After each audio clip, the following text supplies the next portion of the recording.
guys, and welcome to my review of Haikyuu chapter 247, day 2. God damn, I like this chapter. I was like, yes, this chapter is really good. We have Ukai and his grandpa. It's hard to know what to name them because they're just called Ukai. But they are talking about how they may or may not be projecting their own feelings onto the team of having that rivalry with Nakama, because Grandpa Ukai had his rivalry most likely with Nekomata sensei, and he was like, yes, the we need to fight Nekoma, blah blah, and he got okay, am I just projecting my own will and dreams onto these people? And he tells Coach Ukai the same thing, that you should be careful with not just projecting what you want and what you wanted at that time onto the team that you're supposed to be coaching. And Ukai's like, oh, well, at this point in time, the rivalry they have, it grew from what they've experienced with each other. They're friends, they're rivals, and the battle that they want to have is not just my will, it might have been, but they want to fight each other no matter what my say in this is, which is really great because we know that Nekoma and Karasuno, they have a future together. They have a bond. They have their history, even though it's not even a year long, but they have a connection. They've been through their training camps. They've had their practice matches in the Golden Week and in the training camps. And Hinata and Nekoma have a real good friendship, and a lot of people just across the teams have good friendships.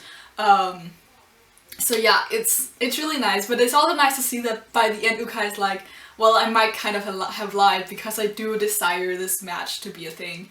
And we actually find out that we're gonna meet Nekoma in round 3 already, which means that if I'm right, we lose in the 3rd round, and if you're right, because many of you disagree with me that we're gonna lose to Nekoma, we're gonna get past that. So it all depends, really. But before we get to the 3rd day, or the 3rd round, depending on how many matches they're gonna play in it, I'm expecting that, because there's still so many teams left, we're still keeping it just one match at a day. Yeah, so we're gonna have to face off against, oh my god, what was their name? The team with MIYA on it. And they talk. Kageyama utters his respect and says that, well, this guy's pretty strong, he's a pretty decent setter, and with decent he means really freaking good. And also he gets a little scared, and they talk a little bit back and forth, and we find out by the end that he has a twin. The heck? He has a twin? I was like, that, me just reading those 2 pages would have been entirely live reaction boy. That was like, the heck? He has a twin? This was the last thing I expected. Twins? Yeah. I don't know what that's supposed to indicate, but this is the first time ever, I believe, that we've seen brothers play on the same court. Because we've met siblings like Hinata has a little sister, Tanaka has an older sister, Tsuki has an older brother who he has played with, but we haven't seen them on the same team, which is, what kind of dynamic is that? I want to know. And with twins too, it's, what? I'm so excited. But yeah, we find out that this team, whose name I should really remember, but I'm just, yeah, we know who I'm talking about, so I'm not gonna bother. We do find out that they were the runner-up in the Inter-High, which was the last competition, where I believe Itachiyama won. I always feel like Itachiyama is the winner, but I might be wrong here. But they were 2nd place there, so they're woo, really good.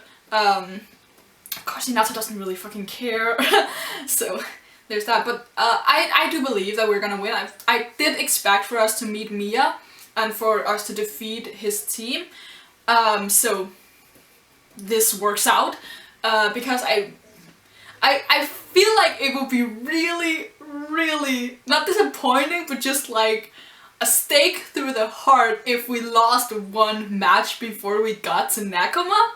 That would be like really sad. But because the thing is, I'm not 100% certain we're gonna win this match, because they're a pretty good team. Like, I'm 98% sure we're gonna win. It makes sense in my head, but I'm not entirely sure, because the thing is, I don't trust Haikyuu.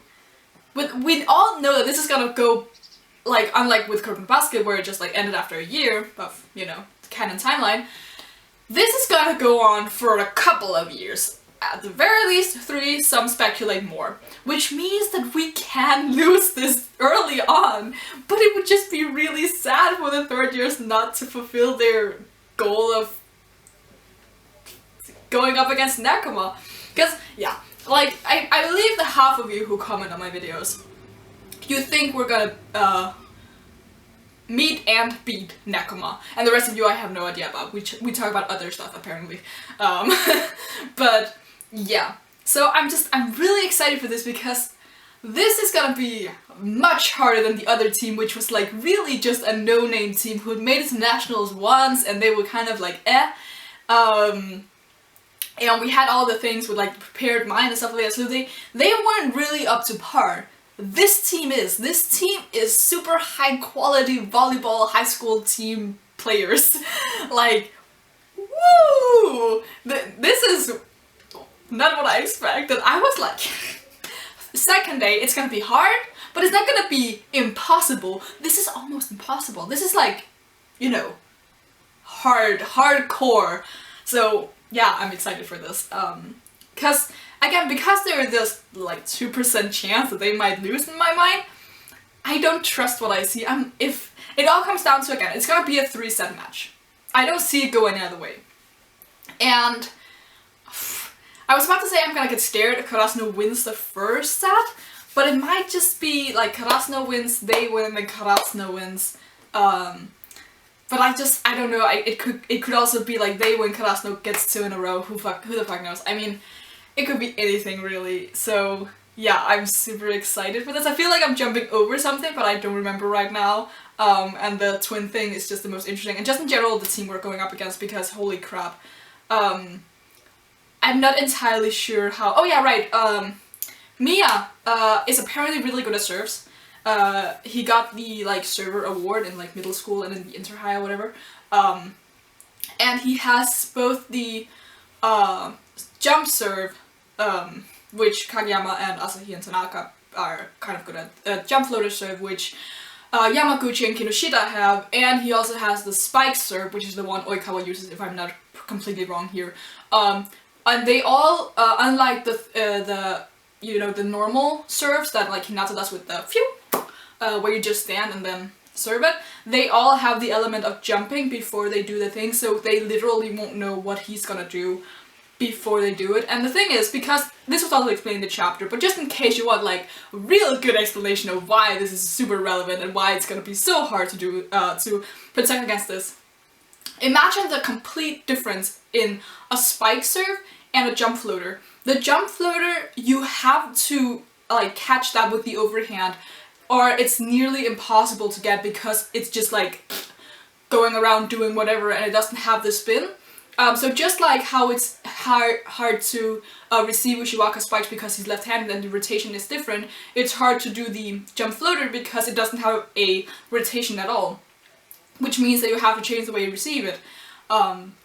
But if you don't know if it's gonna be a jump floater or a spike or just a regular jump serve, you don't know if you're gonna go for the underhand and the overhand. There's a bigger chance that it's gonna be like the jump or the spike, so you're probably gonna instinctively go for the underhand, but if it's a jump floater you have to adjust to that. And we know that Nishinoya hates the overhand, and since he's their primary defense receive person, it's gonna be really freaking hard for him to deal with the different kinds of serves he has. So yeah, that's gonna be super interesting because this gives the Nishinoya, he's gonna have a hard time arc that I've been requesting.